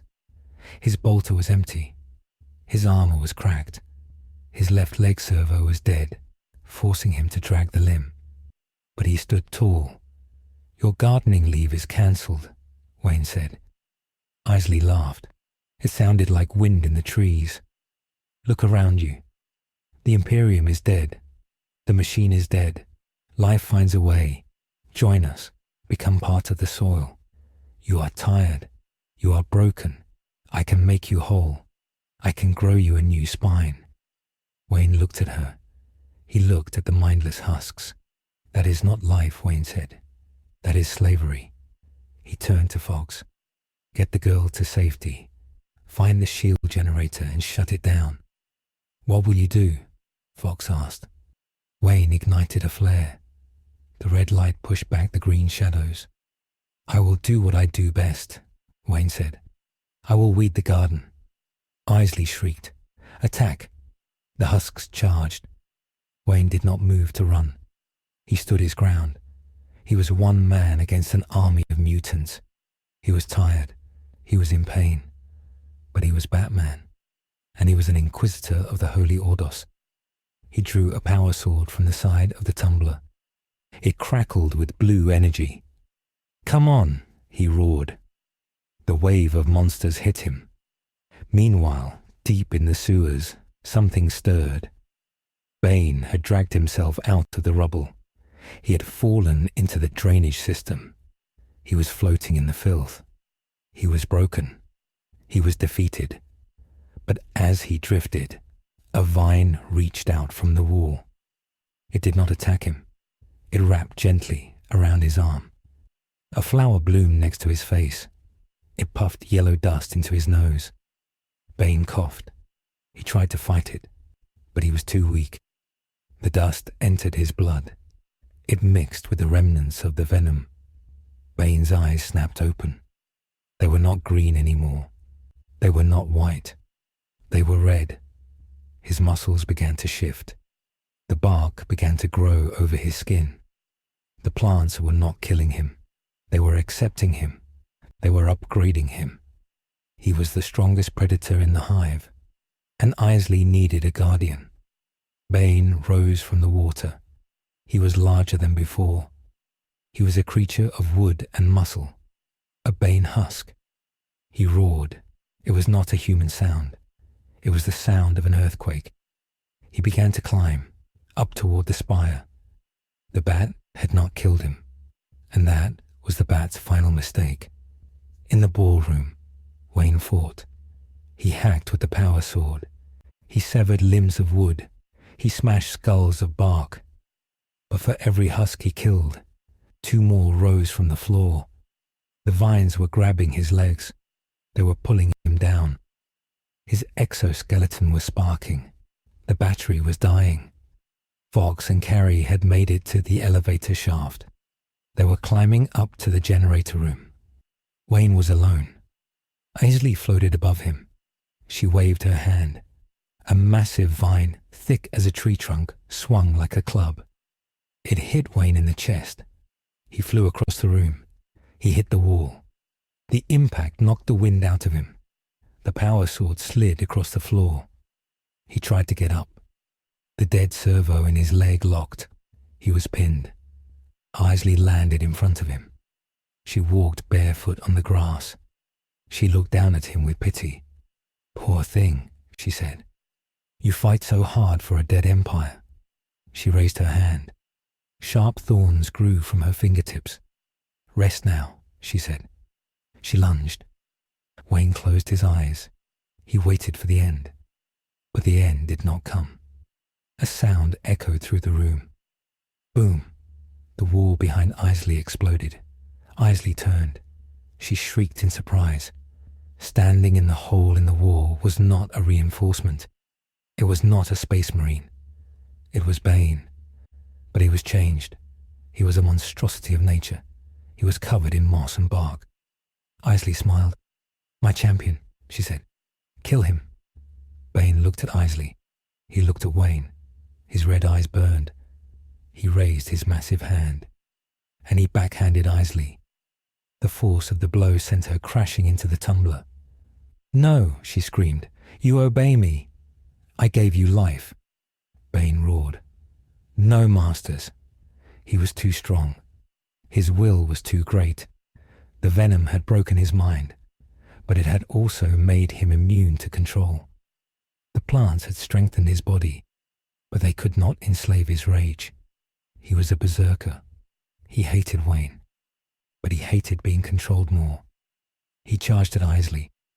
Wayne watched them fight. Titan against Titan, nature against nature. He saw his chance.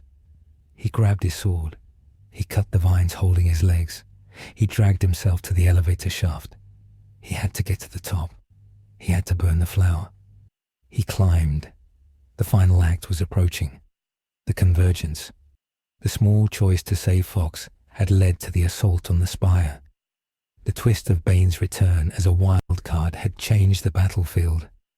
Now, all forces were in the spire, and the clock was ticking toward global extinction. The elevator shaft was a throat.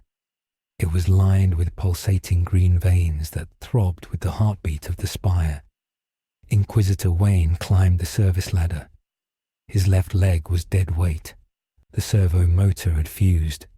He had to lift the leg with his hands, place it on the rung, and then pull his body up. Clank, drag, gasp. Clank, drag, gasp. The sound of his breathing was loud in his helmet. The air scrubbers were failing. The spores were getting in. They tasted like cinnamon and rotting meat. He was 100 floors up. The pain in his back was no longer a sensation. It was a state of being. The neural spikes of the exoskeleton were glowing hot. They were cauterizing his nerves as he moved. He looked up. The shaft ended in a circle of green light. The summit, the seed pod. He looked down. Far below, the sounds of battle echoed. The roar of Bane, the shriek of Isley, The tearing of metal. He hoped the beast would keep the witch occupied. He needed time. He tapped his comms bead. Fox, status. Static hissed. Then the tech priest's voice cut through. It was weak. "We are at the fusion core," Fox said. "The corruption is deep. The machine spirit is screaming. The vines have grown into the control rods." "Can you overload it?" Wayne asked. Fox hesitated. "The safety protocols are hardwired. The logic engine refuses to commit suicide. I have to bypass the machine spirit manually. I have to interface directly with the plasma flow." "Do it," Wayne said. There was a silence. Wayne knew what he was asking. To interface with an overloading core was death. The heat would melt the cybernetics. It would burn the soul out of the body. "I need 10 minutes, Fox said. "Keep the Magos away from the energy grid. If she senses the spike, she will vent the core." 10 minutes, Wayne said. He reached the top of the ladder. A heavy grate blocked the way. It was covered in thorns. Wayne activated the last of his suit's power reserves. The pistons in his arms whined. He punched the grate. The metal bent. The thorns tore at his gauntlets. He punched again and again. He was not using technique. He was using desperation. The grate gave way. Wayne pulled himself up. He rolled onto the floor of the observation deck. He was outside. The glass dome that once covered the governor's private sanctuary was shattered. The wind howled. It was a storm of spores. The sky was purple and bruised. In the center of the deck stood the flower. It was massive. It was the size of a dropship. The petals were closed tight, but they were trembling. A green light pulsed from inside. It was building pressure. When it opened, it would fire a cloud of seeds into the stratosphere. The jet stream would carry them across the planet. By morning, Gothos would be a jungle. Humanity would be fertilizer. Wayne stood up. He staggered. The wind pushed against him. He walked toward the flower. He had a single melter bomb on his belt. It was small. It would not destroy the flower, but if he placed it on the stem, it might sever the connection to the roots. He took a step. A vine shot out of the ground. It wrapped around his dead leg. It pulled. Wayne fell. He hit the marble floor hard. He tried to cut the vine, but another one grabbed his arm, and another. The floor was alive. The entire deck was a carpet of hungry mouths. From the edge of the deck, a figure rose. Magos Isley floated on a platform of woven leaves. She looked perfect. She was not scarred by the battle below. She glowed with vitality. "You left the party early," she said. Her voice was carried by the wind. Bane was disappointed. "Where is he?" Wayne asked. He struggled against the vines. "He is playing with my pets in the ballroom," Isley said. "He is strong, but he is just biomass. The garden eventually eats everything, even monsters." She floated closer. She landed on the deck. She walked toward him. Her feet did not touch the stone. She walked on a carpet of moss that grew instantly where she stepped. "You look tired, Bruce," she said. She used his name. She knew. The spores knew everything. "Your spine is burning," she whispered. "I can hear your nerves screaming. Why do you fight it? The pain is the Imperium's gift to you. The Emperor demands suffering. I offer peace." She raised her hand. A flower bloomed in her palm. It held a clear nectar. "Drink," she said. "It will heal you. It will grow a new spine. A spine of green wood that will never break. You can be my guardian. You can be the king of the forest." Wayne looked at the nectar. He looked at the city burning below. "And the people?" Wayne asked. "What happens to them?" Isley smiled. It was a cruel, beautiful smile. "They will be happy," she said. "They will sleep. They will dream in the roots. No more hunger. No more war. No more taxes to terror. Just the silence of the trees. That is death, Wayne said. It is evolution, Isley countered. The Imperium is a corpse. It worships a corpse on a throne of gold. I am offering life, real life, chaotic, beautiful, wild life. She knelt down. She touched his helmet. The metal rusted under her fingers. Take off the mask, she said. Let the sun touch your face. Wayne looked at her eyes. They were green whirlpools. He felt the temptation. He was in so much pain.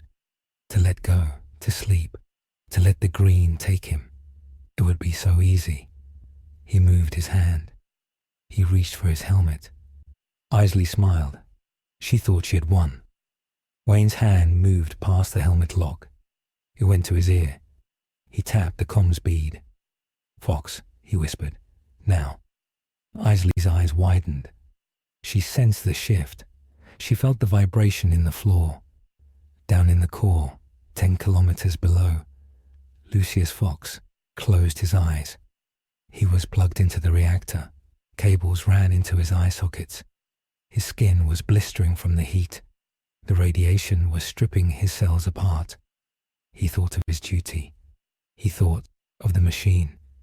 The machine spirit is willing, Fox said. He slammed the override lever. The fusion core flared.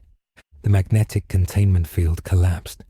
The energy did not explode outward. Fox channeled it. He sent the surge up the main power conduit, up the spine of the tower. On the observation deck, the floor became hot. Steam hissed from the cracks. Isley screamed. The vines holding Wayne withered and turned to ash. The heat was killing them. You tricked me, Isley yelled. She raised her hands. The giant flower behind her began to open. She was panicking. She tried to release the spores early. Wayne rolled free.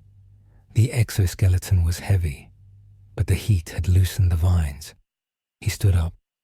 He grabbed Isley. He did not hit her. He tackled her. He drove her backward. They slammed into the base of the flower. Isley clawed at him. Her thorns tore his armor. She pierced the black ceramite. She stabbed his shoulder. Wayne grunted. He held on. Fox has overloaded the core, Wayne said through his teeth. The energy is coming up the conduit. We are standing on the chimney. Isley looked down. The marble floor was glowing red. The heat was unbearable. Her plants were burning.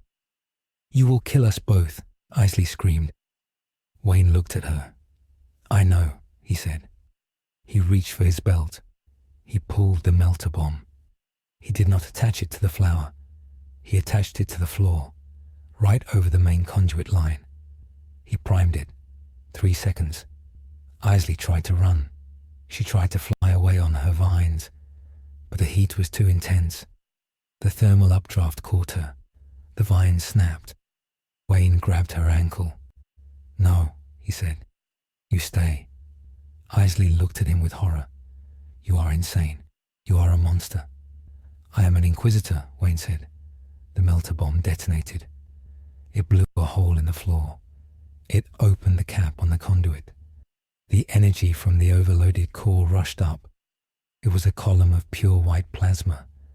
It hit the bottom of the flower. The sound was not a boom. It was a crack that split the sky. The flower vaporized. The spores were incinerated in an instant. The green light turned to blinding white. The blast wave threw Wayne backward. He flew across the deck. He hit the railing. The railing held. He looked back. Isley was gone. The flower was gone. There was only a pillar of fire shooting into the clouds. It looked like a beacon. It looked like the Astronomicon itself had touched the spire. The tower began to shake. The structure was melting. Wayne tried to stand. He couldn't. His suit was dead. His body was broken. He lay against the railing, watching the fire. He tapped his bead. Fox. Carry. Report. There was only static. Fox? Wayne asked. A voice came through. It was not Fox. It was Carrie. She was crying. "He is gone," she sobbed. He stayed connected. He held the line until the end. "The radiation. There is nothing left." Wayne closed his eyes. He felt a heavy weight in his chest. Another ghost. "Get out," Wayne said. "Get to the safe zone. The tower is collapsing." "Where are you?" Carrie asked. "We can come back." "No," Wayne said. "The lift is gone. The stairs are melted." "Then jump," Carrie yelled. "Use the cape." Wayne looked at his cape. It was tattered. It was burned full of holes. It would not hold the air. If he jumped, he would fall like a stone. He looked at the city below. The fire from the spire was illuminating the streets. He saw the green retreating. The vines were dying without the source. The Arbites were pushing back. The people were waking up from the dream. He had won. "Go, Carrie," Wayne said. "That is an order." He cut the link. The floor beneath him groaned. The spire tipped. It was falling slowly, like a chopped tree. Wayne looked up at the sky. The clouds were parting. The fire had burned them away. He saw the stars. He waited for the end. But the Emperor protects, and sometimes protection looks like a nightmare. A shadow fell over him. Wayne looked up. He expected to see falling debris. Instead, he saw a shape. Large, winged, but not a bat. A Storm Raven gunship. It was painted black. It hovered over the burning deck. The side door opened. A figure dropped down. It was massive. It wore power armor of midnight blue. The helmet was a skull. A chaplain of the Adeptus Astartes. The Space Marine walked through the fire. He ignored the heat. He walked to Wayne. He looked down at the broken human in the broken suit. "You are the one they call the Bat," the Marine said. His voice was a deep bass rumble. Wayne nodded weakly. The Marine looked at the pillar of fire. "You have done the Emperor's work today. You have purged the Xenos filth." He reached down. He grabbed Wayne by the chest plate. He lifted him with one hand. "But your duty is not done," the Marine said. He walked back to the gunship. He threw Wayne onto the metal deck inside. Wayne looked up. He saw the symbol on the Marine's shoulder. It was not a chapter he recognized. It was a silver skull. "Who are you?" Wayne whispered. The Marine stepped into the ship. The door hissed shut. "We are the Deathwatch," the Marine said, "and we have a use for a hunter like you." The engines roared. The gunship shot up into the sky, leaving the falling spire behind. Below, the tower crashed into the hive. The impact shook the planet. Dust rose like a shroud.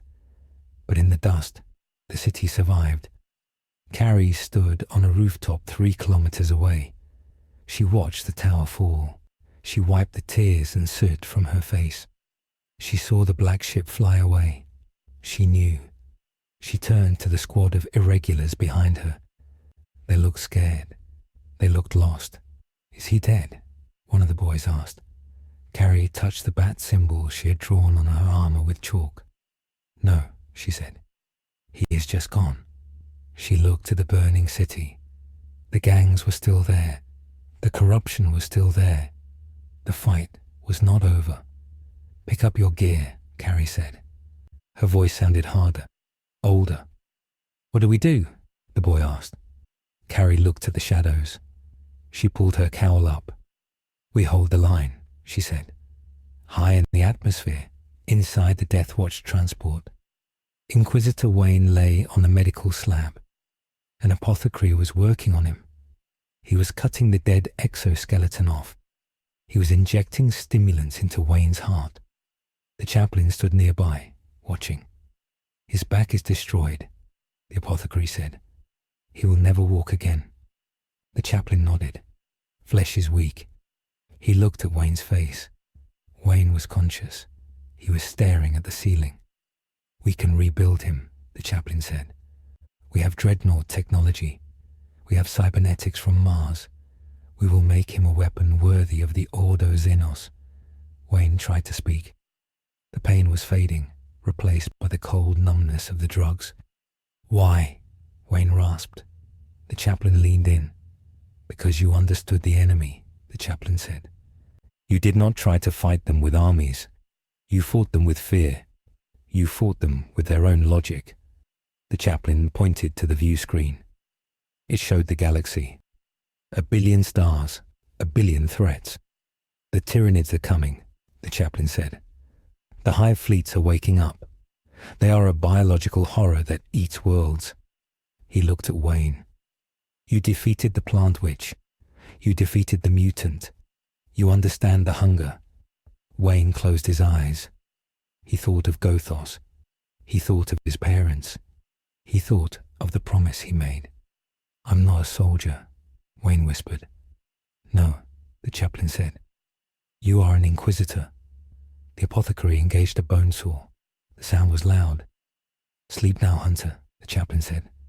When you wake, you will not feel pain. You will feel only purpose. The ship broke orbit. It entered the cold void of space. On the planet below, the fires of the rebellion were dying out. The vines were turning to dust. The people were crawling out of the shelters. They looked up at the sky. They did not see the ship. They saw only the smoke clearing. They told stories later. Stories of a shadow that walked through fire. Stories of a giant who broke the back of the beast. Stories of a knight who burned the garden to save the stone. They did not know his name. They only knew his sign. In the ruins of the precinct fortress, a single spotlight flickered to life. The power had returned. The light shone into the clouds. It was a crude circle of light, and in the center, a silhouette. A bat. It hung there in the night sky. A warning to the guilty. A promise to the innocent. The man was gone, but the legend had taken root, and in the grim darkness of the far future, legends were the only ammunition that never ran out. The long night of Gothos was over. The eternal war continued. Recovered archive. Log 994. A dot M41. Location. Hive World Gothos. Scolum Progenium Archives. Status restricted. Clearance level vermilion. The data slate is old. The casing is cracked and covered in the dust of 80 years. It was found in the personal effects of General Carrie Kelly upon her death in the Emperor's service. She died of old age, which is a rare thing on Gothos. Most people die of lung rot, industrial accidents, or gang violence. To die in a bed, holding a rosary and a rusted grapnel gun, is a victory in itself. The city of Gothos has changed since the days of the long night. If you walk through the Narrows today, you will see the scars. The buildings still bear the marks of the great vines. The stone is pitted where the acidic sap burned it. The lower levels are still sealed off. They say the roots of the Magos biologists never truly died. They say that deep down, near the core, the plants still grow in the dark. They wait for a drop of water. They wait for a weakness. The Arbites on Gothos are different from other worlds. They do not wear the standard black carapace. They wear dark grey. They paint a symbol on their chest plates. It is not the winged skull of the Imperium alone. It is a skull inside the wings of a bat. The ecclesiarchy tried to ban this symbol. They called it idolatry. They said it worshipped a false saint. But General Kelly stood before the canoness. She was an old woman then, with white hair and a scar running down her face. She told the church that the emperor has many faces. Sometimes he is a warrior in gold. Sometimes he is a shadow in the night. The canoness looked at the grim soldiers behind Kelly. She looked at the gargoyles on the fortress walls. She decided to let the matter drop. The symbol remained. The story of the Inquisitor has become a myth. The common workers in the manufactorums whisper about him when the steam vents hiss. They say he was a space marine who lost his chapter. They say he was a demon prince who turned to the light. They say he was the Emperor's own judgment made flesh. The official records say that Inquisitor Wayne died in the collapse of the governor's spire. They list him as killed in action. There was no body found.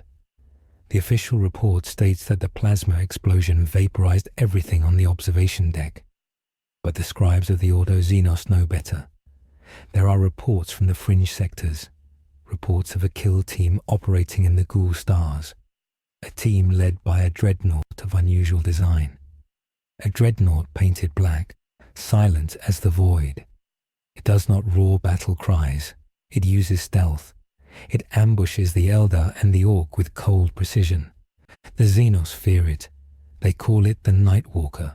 They call it the Winged Death. Bane is gone, but his legacy remains. The drug venom is still sold in the Underhive. It creates monsters. The gang still wear masks. They still worship strength.